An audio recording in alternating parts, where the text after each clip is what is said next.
When we imagine a serial killer, a certain image often comes to mind. A shadowy figure, a man perhaps lurking on the fringes of society, his eyes betraying a deep-seated malice. We rarely picture a woman. Yet the story of Jolly Joseph shatters these ingrained stereotypes with brutal force. She was not an outsider, she was an insider, woven into the very fabric of her family and village. Her crimes remind us that evil can wear the most ordinary, even charming, of masks. Cyanide, a small serene village nestled in the Kozhikode district of Kerala, India. Life here moved at a gentle pace, dictated by tradition and the rhythms of nature. Families were close-knit, their bonds seemingly unbreakable. This idyllic setting became the unlikely stage for a series of chilling murders, so cleverly disguised, so patiently executed, that they went unnoticed for over a decade. Jolly Joseph. To those who knew her, she was a pleasant, educated woman. Few could have guessed the chilling ambition and cold calculation that lay concealed beneath this carefully constructed persona. The realization that a calculating killer had moved among them, sharing their meals, their joys, and their sorrows, sent a shockwave of disbelief and terror through the community. Jolly Joseph was a master of deception. She meticulously crafted an image of herself as a respectable, intelligent, and deeply religious woman. In the small community of Cyanide, she was known for her sociable nature and her seemingly impeccable character. This carefully maintained facade was her greatest weapon, allowing her to operate undetected for so many years. One of the most elaborate deceptions Jolly maintained was her professional life. For years, she claimed to be a commerce lecturer at the prestigious National Institute of Technology, NIT, in Calicut.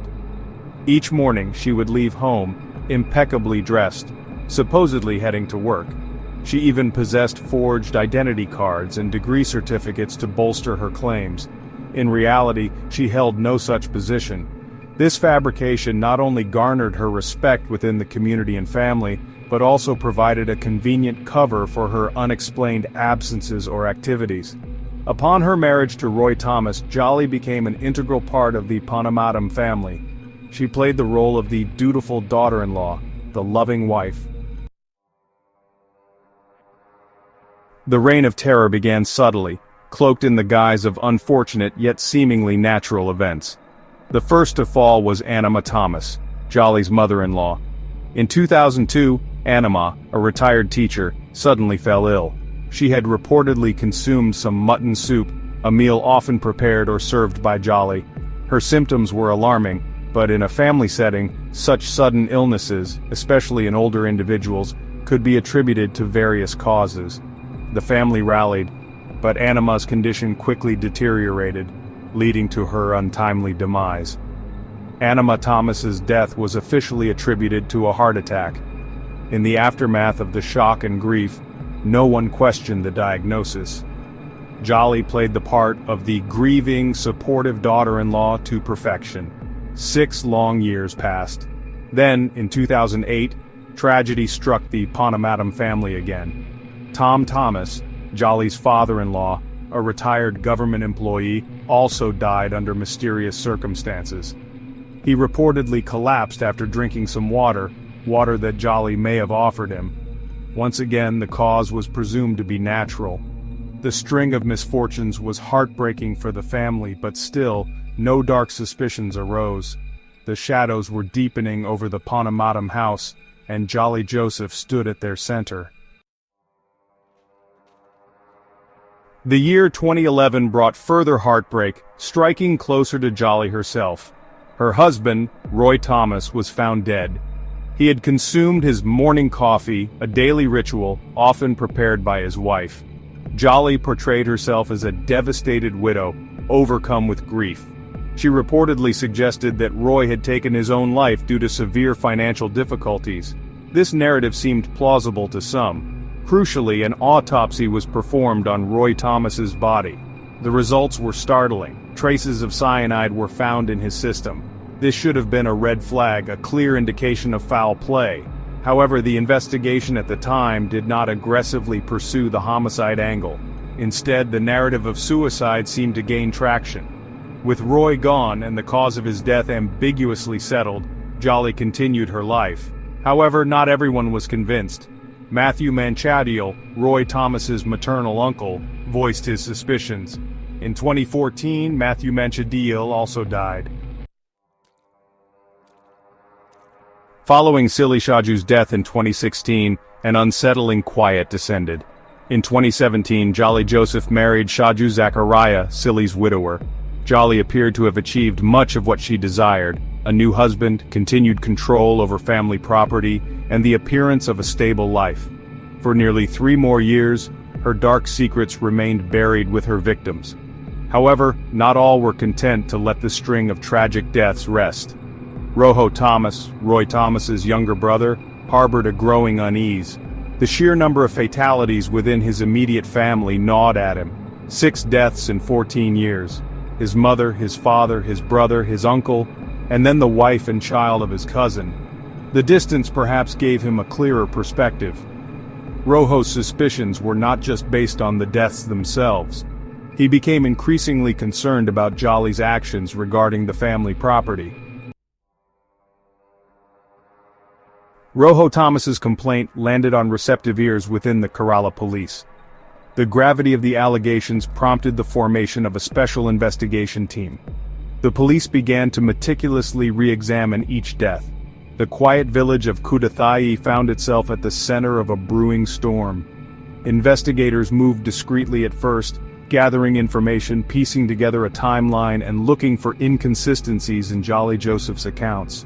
The most crucial and grim phase of the investigation involved the exhumation of the bodies. One by one, the graves of Anima Thomas, Tom Thomas, Roy Thomas, Matthew Manchadiel, Alfine Shaju, and Silly Shaju were opened. Samples were collected and sent for detailed forensic examination. The forensic reports delivered the chilling confirmation. Traces of cyanide were found in the remains of several of the exhumed bodies. This was the irrefutable evidence. The focus of the investigation now narrowed intensely on Jolly Joseph.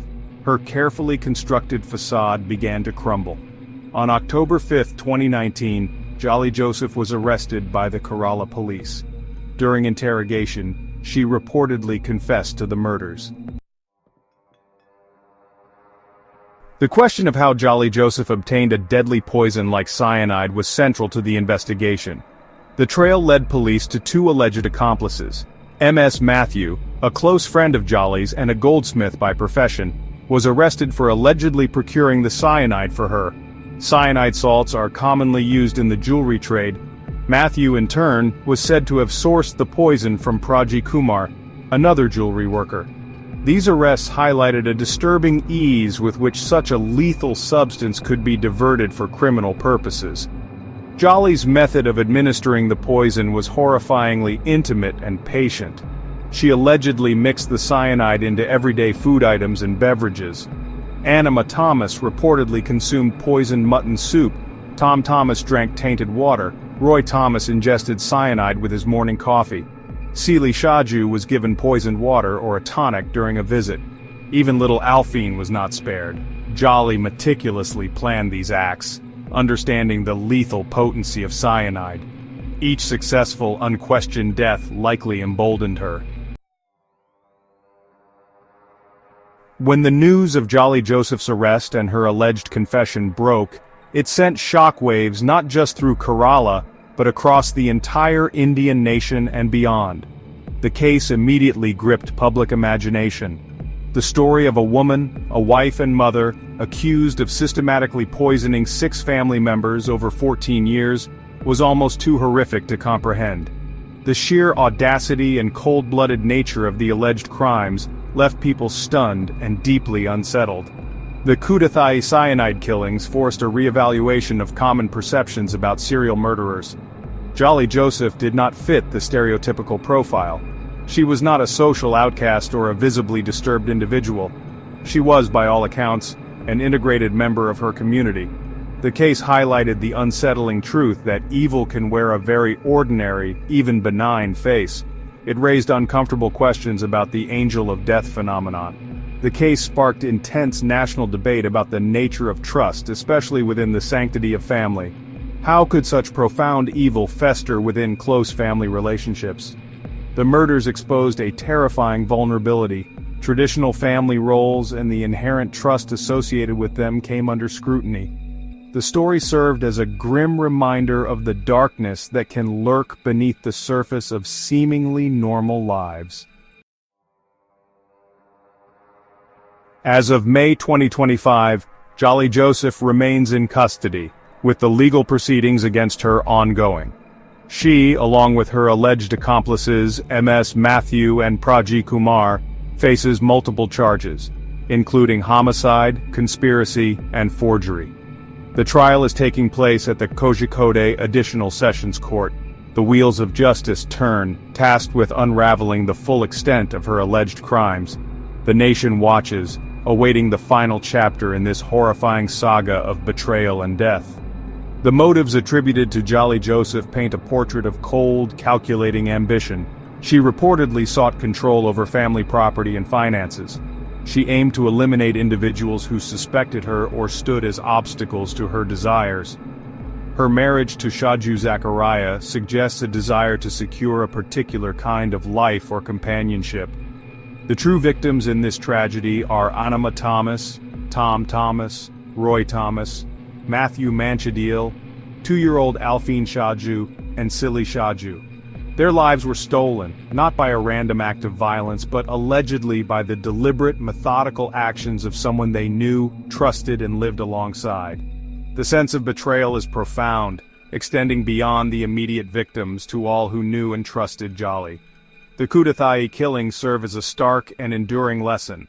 They remind us that monsters do not always conform to our preconceived notions. The legacy of Kudathai is one of caution, a somber acknowledgement that trust, while essential to human connection, can sometimes be a vulnerability exploited with devastating consequences.